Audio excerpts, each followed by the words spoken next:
Ng biko, bigas na malagkit na syempre hinugasan ko muna yung bigas na malagkit. Ang pinagsabaw ko dito is gata, yung pangalawang gata. Lulutuin ko lang ito hanggang sa maluto. Latik, 1 cup na kakang gata. Ilalitawan lang natin yung latik niya. Ayan, paanoin lang natin ito para brown.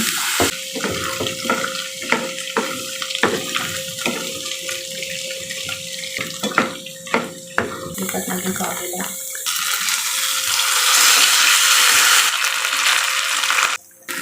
Haluin lang natin ito. 1 cup na white sugar.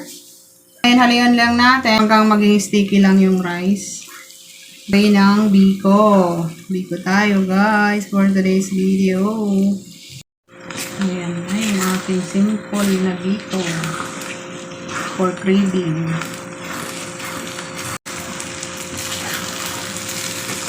So, dito natin i-flatten. I-flatten lang natin yung biko. Birthday kasi ng aking kapatid tomorrow. Pupunta siya. Ayan, walang asawa yan. Kaya paghanda na natin ng kanyang gusto niya to eh. So guys, yung makikita nyo yung ganyan iba yung kulay niya. Ayan, yung latik.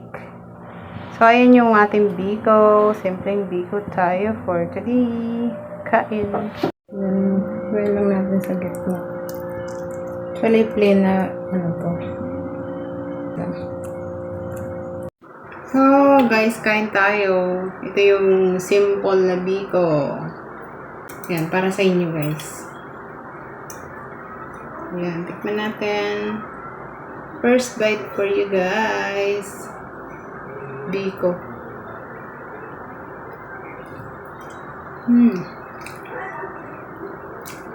Kahit ano talagang luto sa biko eh. Ang sarap talaga eh. Yummy. Tama lang, perfect talaga kasi may latik na siya na hinalo. Ang sarap niya, yummy. Yummy talaga ng biko. Gusto ko sa biko, yung ganito, mainit-init pa.